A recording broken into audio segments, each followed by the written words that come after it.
Hi folks, this is an augmented reality model that the Strathcona Shadow Dwellers have created to show you how the second development that Vrancor wants to bring to the community will look in the community. And what we're talking about is the 4 gray towers here that are on a piece of land. It used to be the old Greening Donald wire factory that is bounded by Napier, Queen, Market, and is behind the homes on Ray Street. And you can see these 4 towers here are quite big. In fact, the ones in back are 27 stories tall. The ones in the foreground are 15 stories.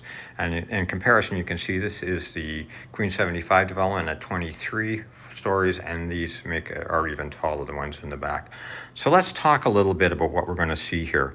These 27-story towers are going to contain 200 units here, the one on the left, and on the one on the right is going to contain 239 units. Up in the foreground, the residence here is 15 stories, and the one on the left is going to be 80 units, and the one on the right is 119 units. In addition to that, there's going to be 9 townhouses down here on Market Street, and unfortunately, from what we've read, they're going to look as ugly as the bunkers that are being built now on Market Street in the development that Vrancor has here at King and Queen. And then an additional 115 senior units are going to come over here in a 7-story rise here between these 2 towers, the 27-story towers in the foreground or in the background, and the 15 in the foreground that are on Napier Street. And they're going to sit on top of 3 stories of commercial that are going to be developed there. So let's just back up and take a look here again, because you can see, you might think from looking at some of the 2-dimensional plans that, well, at least there's a lot of green space that we can explore like we could over here at the Good Shepherd. And unfortunately, that's not true, because you can see that the green space is actually 3 stories up. And as far as we can tell, there's no public access to that. And then additional green space is over here, and that's 7 stories up. So again, not accessible to the public. So it actually isn't publicly accessible. And it's nice that it's green space if actually Vrancor builds it. These are architectural designs. We have no sense of if they'll actually build that or not.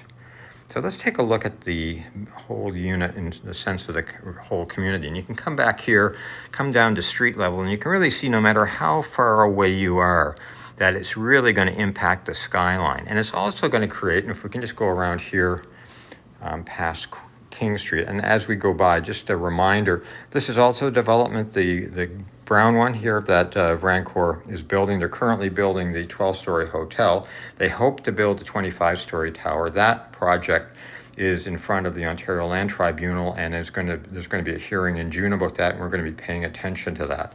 So let's just come along here and look at the development from downtown.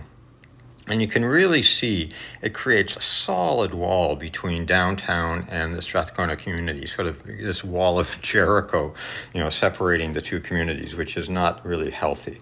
So it's going to come around here on Peter Street and take a look again. And the part of the problem with the towers is they're going to cast shadow, and they're particularly going to cast shadow from their own shadow casting along the front of Napier, into the front yards of people that are along Napier, and also into the backyards of folks on Ray Street here. And that green strip here, just to mention, that is the only publicly accessible green space in the project. And it's proposed to be a walkway from Market going over to Napier here. That's going to be bounded on the east by a 3-story wall, and on the west by the backyards of folks on Ray Street. And that's the only, as we can tell, public accessible green space in the whole project. One of the project problems we have with this development is that it is taking a big chunk of land, making it inaccessible to the public, and isn't really providing any amenities to the public. And it's important to note that in order to build this, they've had to put in proposals to make zoning changes, bylaw changes, and changes to the Strathcona Secondary Plan so they can actually build up 27 stories. Right now on this land, Thanks to a site-specific amendment, they can build up to 15 stories. And that was a change that was already made to the plan. The Strathcona Secondary Plan had only allowed 10 stories on that land, even though it's zoned high density. So they're taking a lot from the community, asking a lot from the community, asking the community to make changes to a secondary plan that is not that old. And they're not actually adding anything to the community. There's no affordable housing. There's no housing for families here. There's no amenities that the public is going to be accessible to the public. So we just think that they're asking a lot and not giving a lot. And we really think that a development like this that comes into our community really has to be responsible to the needs of the community and fit in well to the community. And we really don't think that this development does, no matter how far away you are from it. So I hope that was helpful in giving you a sense of the proportion and the placement of the project and some of the concerns that we have early on looking at the plan. I hope you'll continue to look at the plan yourself, pay attention to the development, and speak out and raise your concerns about it as it progresses through the process. Thanks very much for watching.